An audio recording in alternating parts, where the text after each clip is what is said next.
வணக்கம். நான் உங்கள் ஜெயா. இன்றைக்கி நம்ம இந்த வீடியோவில் செமான்டிக்ஸ், ப்ராக்மேட்டிக்ஸ், டிஸ்கோர்ஸ் இதை பற்றி பார்க்கலாம் வாங்க.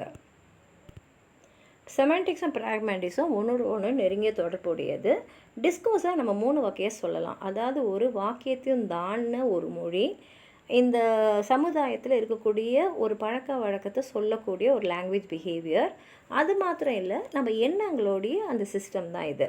அதே மாதிரி டிஸ்கோர்ஸ் அனலைசிஸ்ன்றது இந்த டிஸ்கோர்ஸை ஒரு அனலைஸ் பண்ணக்கூடிய ஒரு விஷயம். இப்போ நம்ம செமான்டிக்ஸ் அண்ட் ப்ராக்மேட்டிக்ஸ் பார்க்கும்போது, ப்ராக்மேட்டிக்ஸ் நம்ம ஒரு மொழியை எப்படி உபயோகப்படுத்துகிறோன்றதை பற்றி தான் இருக்கும்.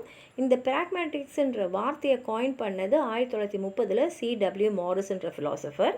இந்த ப்ராக்மேட்டிக்ஸ் 1970 நல்ல ஒரு முன்னேற்றம் கண்ட ஒரு லிங்குவிஸ்டிக்ஸோடைய ஒரு சப்ஃபீல்டு. ப்ராக்மேட்டிக்ஸ் இந்த ஒரு வார்த்தையோ ஒரு வாக்கியத்தோடைய அர்த்தத்தை பற்றி, அதோட பிரின்சிபல்ஸை பற்றி டிட்டர்மின் பண்ணுறது. இதோட முக்கியமான காம்பனன்ட்ஸ்ன்னு பார்த்தீங்கன்னா deixis, implicature, speech acts, discourse structure, language understanding and competence, irony, types of metaphors, context, intention, agency, relation between utterance and sentence or speaker meaning, sentence meaning. அதாவது சொல்கிறவங்களுடைய அர்த்தத்தில் எந்த அர்த்தத்தில் சொல்கிறாங்க, இல்லை அந்த வாக்கியம் எந்த அர்த்தத்தில் அமைக்கப்பட்டிருக்குன்னு. இப்போ ஆஸ்பெக்ட்ஸ் ஆஃப் ப்ராக்மேட்டிக்ஸ் பார்த்தீங்கன்னா இன்விசிபிள் மீனிங். அதாவது ப்ராக்மேட்டிக்ஸ் ஒரு சொல்லுலையோ இல்லை ஒரு ஃப்ரேஸ்லையோ இல்லை ஒரு முழு வாக்கியத்துலையோ என்ன அர்த்தத்தில் சொல்லப்படுறது அப்படின்றது பார்க்குறது. கான்டெக்ஸ்ட் 2 வகையாக எடுத்துக்கலாம். ஒன்று லிங்குவிஸ்டிக் கான்டெக்ஸ்ட், இன்னொன்று ஃபிசிக்கல் கான்டெக்ஸ்ட். லிங்குவிஸ்டிக் கான்டெக்ஸ்ட் அதாவது கோ கான்டெக்ஸ்ட் ஒரு லெக்சிக்கல் ஐட்டமை சுற்றி வரக்கூடிய சொற்கள். அது ஒரு கேள்வியாக சில ஃப்ரேஸ்லையோ சென்டென்ஸ்லையோ இருக்கலாம். ஃபிசிக்கல் கான்டெக்ஸ்ட்ன்றது ஒரு வார்த்தையோட லொக்கேஷன், எந்த சுச்சுவேஷனில் அது உபயோகப்படுத்தியிருக்கலாம், எந்த நேரத்தில் எந்த டைமிங்ஸில் சொல்லியிருக்கோன்னு. இப்போ டயசஸ் அண்ட் ரெஃபரன்ஸ்ன்னு பார்த்தீங்கன்னா, இப்போ சில சொற்கள்லாம் இருக்குது, தேர், தட், இட், டுமாரோன்னு. இதெல்லாம் டயட்டிக் எக்ஸ்பிரஷன் சொல்லலாம். இதை எப்படி நம்ம கிளாஸிஃபை பண்ணுவோன்னா, பர்சன் டயசஸ்னால் ஹிம், தே, யூ. ஸ்பாட்டியல் டயசஸ்னால் தேர், ஹியர். அதுக்கப்புறம் டெம்பரல் டயசஸ்னால் then, in and or, tomorrow. ஆனால் எப்படி இருந்தாலும் ப்ராக்மேட்டிக்ஸ்ன்றது வார்த்தைகளை சொல்லாது. ஆனால் மக்கள் அதை எப்படி புரிஞ்சிக்கிறாங்க, பேசுகிறவங்க எந்த அர்த்தத்தில் அது பேசியிருக்காங்கன்னு புரிஞ்சுக்கிறாங்க இல்லையா, அதை தான் நம்ம ரெஃபரன்ஸுன்னு சொல்லுவோம். இப்போ ஆனஃபரா அண்ட் ப்ரீ சப்போசிஷன் பார்த்தீங்கன்னா, ஆனஃபரா ஏற்கனவே சொன்ன ஒரு வார்த்தையை இன்னொரு வார்த்தை மூலமாக சொல்கிறது. இப்போ உதாரணத்துக்கு he went to a shop, it was closed. இப்போ 2வது வாக்கியத்தில் நம்ம இட்டுன்னு சொல்கிறது ஷாப்பை. இப்போ அந்த ஷாப்புன்னு சொல்லாமல் ஷாப் வாஸ் க்ளோஸ்டுன்னு சொல்லாமல் இட்டுன்னு சொன்னாலும் கேட்குறவங்க அதை புரிஞ்சுப்பாங்க. இந்த புரிஞ்சிக்கிற தன்மையை இவருக்கு இது புரியும்னு சொல்லி பேசுகிறோம்ல, அதுதான் ப்ரீ சப்போசிஷன். இப்போ ஸ்பீச் ஆக்ட்ஸ்ன்னு பார்த்தீங்கன்னா, இதில் ஒரு ப்ராமிஸ், ரிக்வெஸ்ட், இன்ஃபார்மிங் இதெல்லாமே நம்ம ஸ்பீச் ஆக்ட்ஸ்ன்னு சொல்கிறோம். டூ யூ டிக்ரி இது ஒரு கேள்வி. Can you close the window இது கேள்வி இல்லை, இது ஒரு ரிக்வெஸ்ட். இதை நம்ம இன்டைரக்ட் ஸ்பீச் ஆக்ட்னு சொல்லுவோம். இப்போ பொலைட்னஸ்ன்னு பார்த்தீங்கன்னா, ஒரு சென்டென்ஸ் வச்சுருக்கங்களேன், அதில் அடுத்தவங்க புரிஞ்சுக்கணுன்றதுக்காக நம்மளுடைய ஸ்பீச் ஸ்டைலில் நம்ம அட்ஜஸ்ட் பண்ணிக்கிறோம் இல்லையா, அதுதான் பொலைட்னஸ்ஸாக. இப்போ எல்லாரோடைய பர்சனோட செல்ஃப் இமேஜையும் இந்த ப்ராக்மேட்டிக்ஸ் ஃபேஸ்ன்னு சொல்லுவோம். அப்போது அட்டரன்சஸ் எதெல்லாம் இந்த இன்டர்லொக்கேட்டரை த்ரெட் பண்ணுதோ அது ஃபேஸ் த்ரெட்டனிங் ஆக்ட்ஸு, எதெல்லாம் த்ரெட்டடாக கம்மியாக பண்ணுதோ அது ஃபேஸ் சேவிங் ஆக்ட்ஸு. இதை யூஸ் ஆஃப் இன்டைரக்ட் கொஸ்டின்ஸை ஃபேஸ் சேவிங் ஆக்ட்ஸ்ன்னு சொல்லலாம். இப்போ இது செமான்டிக்ஸும் ப்ராக்மேட்டிக்ஸும் இருக்கக்கூடிய சிமிலாரிட்டிஸ் என்ன பார்த்தா ஒன்றோடு ஒன்று ரொம்ப தொடர்புடையது. இப்போ நம்ம ஒரு ப்ரோனான ஹீயை அந்த ஹீ யாருன்றதை முதல் சென்டென்ஸில் சொல்லாமல் நம்மளால் புரிஞ்சிக்க முடியாது. இப்போ ஒரு பேரை சொல்லி ஒரு வாக்கியத்தை உருவாக்கிட்டு அடுத்த வாக்கியத்தில் நம்ம ஹீன்றதை சொல்லலாம். இப்போ டிஃப்ரென்சஸ் பிட்வீன் செமான்டிக்ஸ் அண்ட் ப்ராக்மேட்டிக்ஸ்ன்னு பார்த்தீங்கன்னா, த தியரி ஆஃப் சயின்ஸ்ன்னு சொல்லிட்டு மாரிஸ் எழுதுனதில் இந்த டிஃப்ரென்சஸை பற்றி எழுதியிருப்பார். அதில் இவர் என்ன சொல்கிறாருன்னா, சிமெண்டிக் டைமென்ஷன்றது அந்த ரிலேஷன் ஆஃப் வேர்ட்ஸ் இதை பற்றி ஸ்டடி பண்ணுறது. அதே ப்ராக்மேட்டிக் டைமென்ஷன்றது இந்த ரிலேஷன்ஷிப்ஸில் இருக்கக்கூடிய அந்த வேர்ட்ஸ்க்கு, அதில் அந்த இன்டர்லொக்கேட்டர்ஸ், கான்டெக்ஸ்ட் இதை பற்றியெல்லாம் படிக்கிறது. இன்னொரு டிஃப்ரென்ஸ் கிரீஸ் தியரி ஆஃப் இம்ப்ளிகேச்சரில் இருக்குது. இது ப்ராக்மேட்டிக்ஸ் ஓரியன்ட். இந்த தியரியில் கிரீஸ் என்ன ஃபோக்கஸ் பண்ணியிருக்காருன்னா, ஒரு ஸ்பீக்கருடைய இன்டென்ஷன், ஒரு பர்டிகுலர் அட்டரன்ஸ். ஏன்னா ஸ்பீக்கர் அவர் சொல்கிறத இந்த அர்த்தத்தில் இந்த சென்டென்ஸை இப்படி தான் சொல்லணும், இப்படி சொன்னால் கேட்குறவங்களுக்கு புரியும்னு நினச்சி பேசுகிறாரு. இப்போ ஒருத்தர் அவருக்கு நல்ல பர்சனாலிட்டி இருக்குது, ஆனால் அவர் வந்து சொல்கிறாரு ஐ ஐ எம் நாட் அட்ராக்டிவ்னு. ஐ எம் நாட் அட்ராக்டிவ்னா அழகாக இருக்கிறவர் நான் அழகாக இல்லைன்னு சொல்ல முடியாது. ஆனால் அவர் என்ன சொல்கிறாருன்னா, என்னோடய பர்சனாலிட்டி வந்து அதை விட நல்லா இருக்குது, என் அழகை விட நல்லா இருக்குதுன்னு சொல்கிறதுக்காக ஐ எம் நாட் அட்ராக்டிவ்னு சொல்லலாம். இப்போது இந்த தியரியோடு சேர்ந்து 2 தியரிஸ் ஆஃப் லொக்கேஷன் இன்லொகேஷன் வந்து இன்னும் கொஞ்சம் இம்பார்ட்டன்ஸை கிளாரிஃபை பண்ணோம். அதுக்கு வந்து இந்த ப்ராக்மேட்டிக்ஸ் அண்ட் செமண்டிக்ஸில் இன்னும் இருக்கிற டிஃப்ரென்ஸ் நமக்கு நல்லா தெரியும்.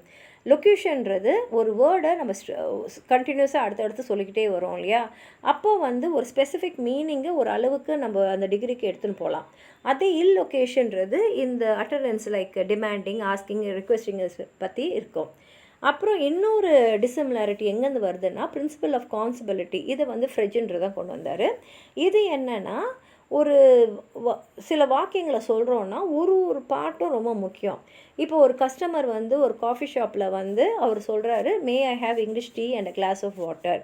உடனே waiter, sure sir, right away sir. இப்போது வெயிட்டருக்கு இவர் என்ன சொன்னார்ன்றது அந்த வார்த்தை புரிஞ்சிச்சே தவிர அவருக்கு அந்த ஸ்பீக்கரோட இன்டென்ஷனை பற்றிலாம் கவலை இல்லை. அவர் சொன்ன வார்த்தை எனக்கு வந்து இங்கிலீஷ் எதுவும் அப்புறம் தண்ணியும் வேணும்னு சொல்லியிருக்காரு, அவ்வளோதான். அதே மாதிரி டிஃப்ரென்ஸ் அண்ட் கன்ஜெக்ஷன், ஸோ பட்டெல்லாம் கூட நீங்கள் இந்த ப்ராக்மேட்டிக் ஃப்ரேம் ஒர்க்கில் தான் படிக்கணும், செமண்டிக்கில் படிக்கக்கூடாது. கடைசியாக லீச் வந்து ஒன்று சொல்லியிருக்காரு, செமண்டிக்ஸை வந்து கிராமர் டொமைன்னு, அது வந்து லிங்குவிஸ்டிக் சிஸ்டம் ஆர் கோட்லேயும், ப்ராக்மேட்டிக்ஸை வந்து ரெட்டாரிக் டொமைனில் க்ளோத்ஸ் வந்து இம்ப்ளிமெண்ட் பண்ணதில் பார்க்கலான்னு. அதே மாதிரி பார்த்திங்கன்னா முதலாக இருக்கிறது ரூல் கவர்ன்ட், ரெண்டாவது வருது பிரின்சிபல் கவர்ன்ட். இப்போ டிஸ்கோர்ஸ்னால் என்னென்னா அது 2 வகையாக சொல்லலாம். இது வந்து ஒரு யூனிட் ஆஃப் லாங்குவேஜ், ஒரு சென்டென்ஸ்க்கு விட ஒரு படி மேலே. அதே மாதிரி லாங்குவேஜுக்கு மல்டிபிள் ஃபங்க்ஷன்ஸ் இருக்குது. இப்போ ஸ்கோப் ஆஃப் டிஸ்கோர்ஸ் அனலைசிஸ் என்னென்னு பார்த்தீங்கன்னா, இது வந்து கம்யூனிகேஷனோட டிஃப்ரெண்ட் ஏரியாஸில் நம்ம வந்து அப்ளை பண்ணலாம். இப்போது எலிமெண்ட்ஸ் ஆஃப் டிஸ்கோர்ஸ் அனலைசிஸில் முதல்ல பார்த்தீங்கன்னா ரிட்டன் அண்ட் ஓரல் டெக்ஸ்ட்டு. இப்போ டிஸ்கோர்ஸ் வந்து ரிட்டன் டெக்ஸ்ட்டை பற்றியும் சொல்லும், ஓரல் டெக்ஸ்ட்டை பற்றியும் பேசும். இப்போ இன்டர்நெட் சேட்டுன்றது ஒரு ரிட்டன் ஃபார்ம் ஆஃப் ஸ்பீச். இப்போ நம்ம பேச நினைக்கிறத நம்ம வந்து எழுதுகிறோம். யூனிவர்சிட்டி லெக்சர் வந்து it's a spoken form of writing, ஏற்கனவே எழுதி வச்சதை நம்ம இப்போ பேசுகிறோம்.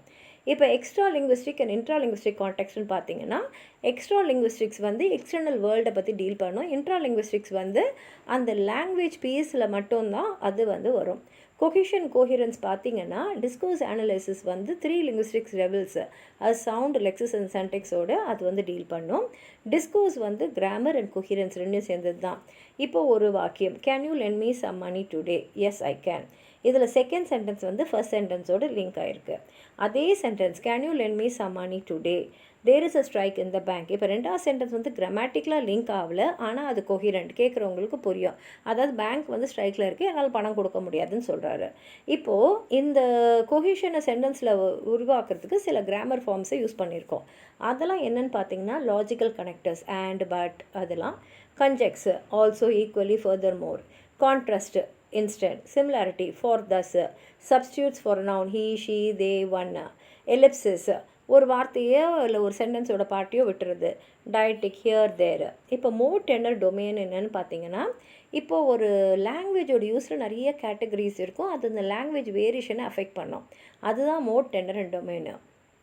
இப்போ அந்த கேட்டகரி ஆஃப் த மோடு வந்து ஒருத்தங்க பேசும்போதோ எழுதும் போதோ இருக்கக்கூடிய டிஸ்டிங்ஷனை பற்றி பேசுகிறது. இப்போ ஸ்பீச்சில் பார்த்தீங்கன்னா, inexpressiveness, lack of clear sentence boundaries, simple structure, repetitiveness, normal non fluency and informality இருக்குது. இப்போ வந்து நம்ம மோட் ஆஃப் டிஸ்கோர்ஸ் பார்க்கும்போது அது ஒரு continuum from typical speech to typical ரைட்டிங்கில் வரும். அப்போ அந்த கண்டினியூம் வந்து நம்ம எப்படி சொல்லலாம்னா, டிப்பிக்கல் ஸ்பீச்சில், கான்வர்சேஷனில், பப்பில், டெலிஃபோன் கான்வர்சேஷனில், seminar, personal, letter, job, interview, radio, discussion, lecture, sermon, television advertisement, typical writing, news பேப்பர்லாம். இப்போ டென்னர் வந்து இந்த ஸ்பீக்கர் அண்ட் அட்ரஸுக்கு இருக்கிற ரிலேஷன்ஷிப்பை பேஸ் பண்ணி இருக்கும். இப்போது ஒரு ரிலேஷன்ஷிப் பார்த்தீங்கன்னா, இப்போ ஸ்பீக்கர் அண்ட் அட்ரஸி வந்து ரொம்ப டிஸ்டண்ட்டாகவும் அஃபிஷியலாக இருந்தாங்கன்னா, இப்போ ஒரு லீகல் டாக்குமெண்ட் மாதிரி, அப்போ டென்னர் வந்து ஃபார்மலாக இருக்கும். ஆனால் இப்போ அவங்க க்ளோஸாக இன்டிமேட்டாக ஒரு கான்வர்சேஷன் வச்சுக்கலாம், ஒரு ஹஸ்பண்ட் ஒய்ஃப் பேசுகிறாங்கன்னா, அப்போ டென்னர் வந்து இன்ஃபார்மலாக இருக்கும். இப்போ டொமைன் ஆர் ஃபீல்டுன்றது இந்த லாங்குவேஜ் வந்து அதோட ஃபங்க்ஷனுக்காக அது ஃபுல்ஃபில் பண்ணுறதுக்காக அது என்ன வந்து செய்ய நினைக்குதோ அந்த செயலுக்கு ஹெல்ப் பண்ணுறது தான் டொமைன் இல்லைனா ஃபீல்டு. உங்களுக்கும் இப்போ எதாவது சொல்லணும்னு நினச்சிங்கன்னா கீழே இருக்கிற கமெண்ட் பாக்ஸில் வந்து எழுதுங்க. இந்த வீடியோவை லைக் பண்ணுங்கள். உங்கள் ஃப்ரெண்ட்ஸோடு ஷேர் பண்ணுங்கள். சப்ஸ்கிரைப் பண்ணாதவங்களாம் ப்ளீஸ் சப்ஸ்கிரைப் பண்ணி சப்போர்ட் பண்ணுங்கள். நன்றி.